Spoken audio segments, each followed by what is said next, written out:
everyone, welcome back to my channel. It's been several weeks since I've been here, but don't worry, I have a very good episode for you today. So today we're going to talk all about breastfeeding. In fact, there's so much that I have to say about breastfeeding, giving my personal experience and my professional experience, and the fact that I'm also a lactation specialist, is that this episode has to be into two parts. So in this first part, we're going to talk about the basics of breastfeeding, we're going to talk about the benefits, and we're going to talk about some woes of breastfeeding, okay?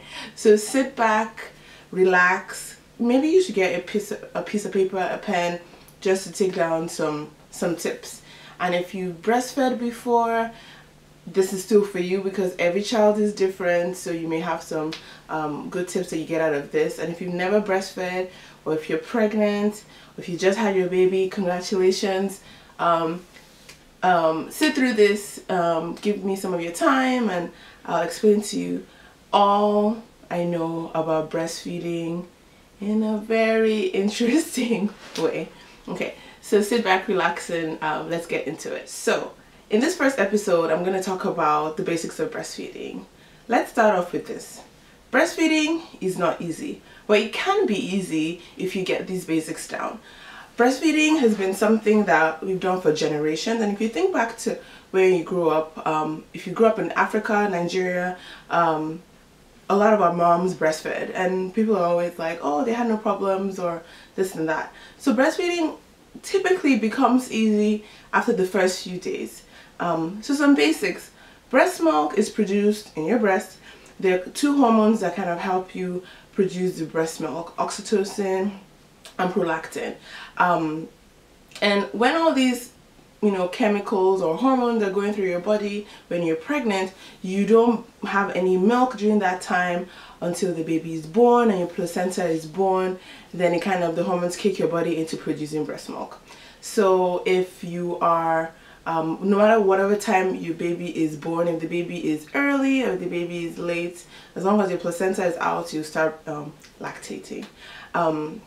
So breast milk doesn't really come into your breast. Your milk, your breast doesn't start producing milk until about day 3 or day 4 after the baby has been born.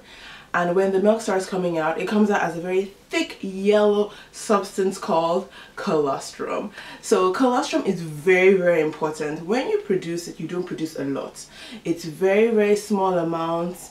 And if you don't take time to kind of try to express your breast, meaning squeeze your breast or pump your breast, you won't really get a lot of it out. But it's so important. It's one of the most important parts of breastfeeding is colostrum. Colostrum is high in it's high in proteins, nutrients, it's high in infection fighting cells for your baby, and it's high in vitamins, it's just like dense, it's like dense, this dense food source that's very important for your baby.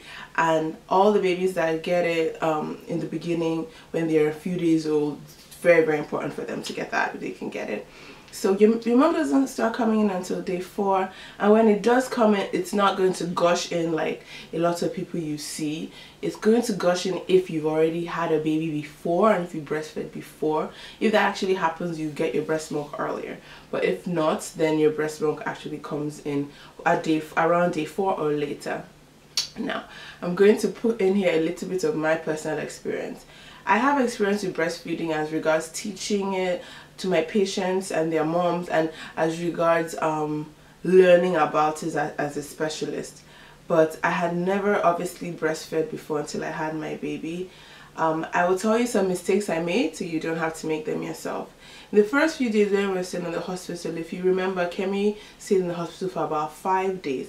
And while we were in the hospital, the nurses were doing the right thing of putting Kemi to my breast about every 2 to 3 hours just to kind of get that colostrum going before day 4.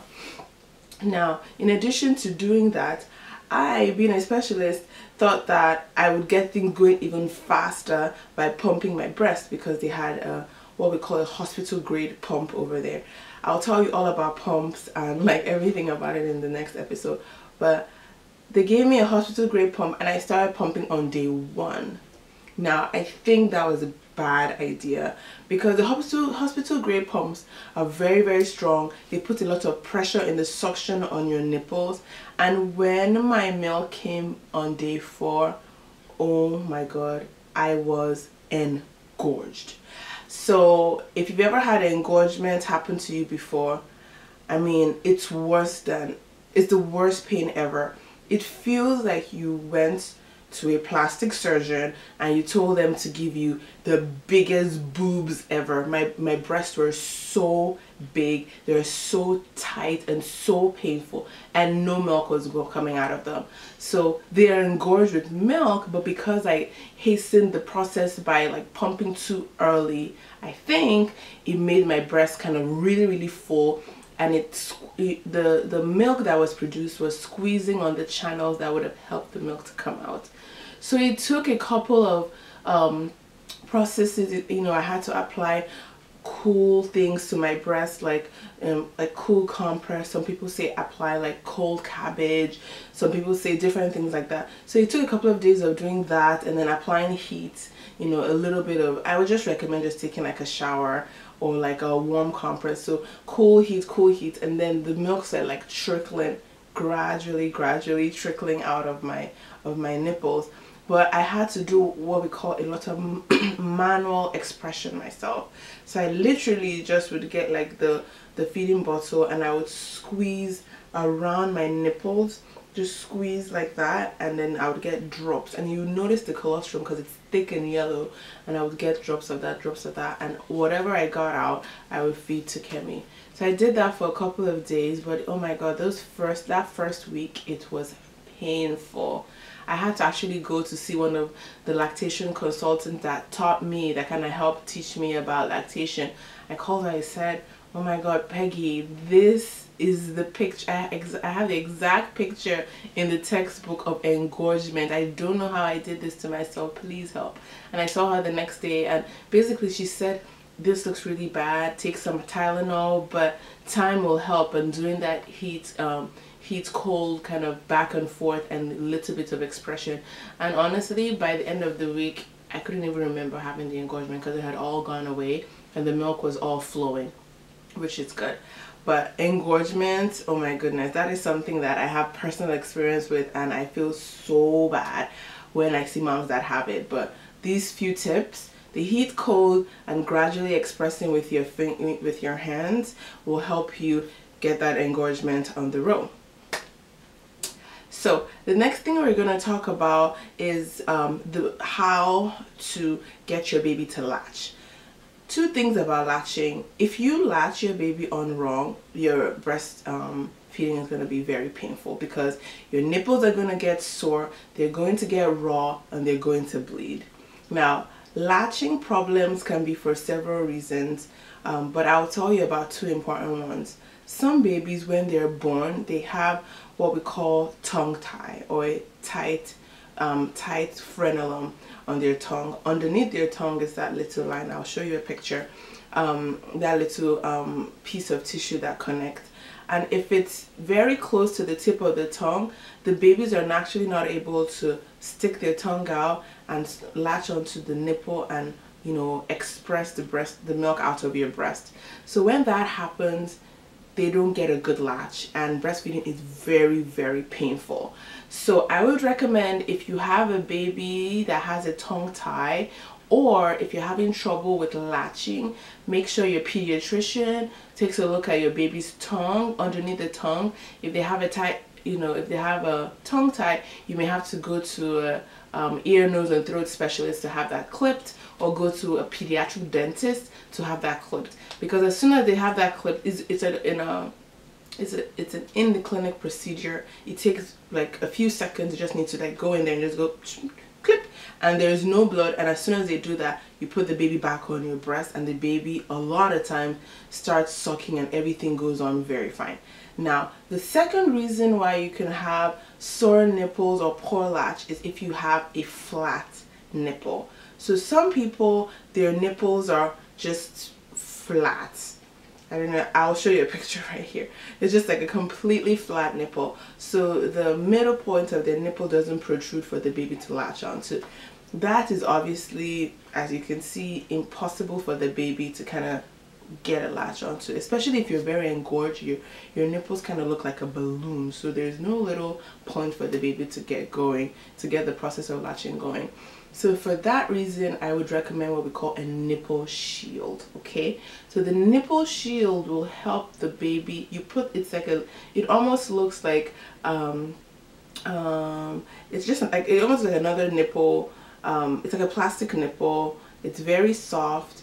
You put it on your nipple, and the baby, and it actually has some holes for the milk to come through. You put your baby to latch onto the nipple shield, and as the baby is sucking on the nipple shield, your nipple comes into the shield, and you know, it comes out of its flat its flat nature, and then the baby is able to latch, and milk is able to come out for the baby appropriately. So in the beginning, you have to do that. And when I say beginning, anytime I say beginning, I mean the first 1 to 2 weeks. If you have breastfeeding down by the first 2 weeks, you will be fine. But those first 2 weeks, if you've never breastfed, are very, very tough, and you kind of have to tell yourself that this is going to be rough. I'm trying to figure it out myself. The baby's trying to figure it out.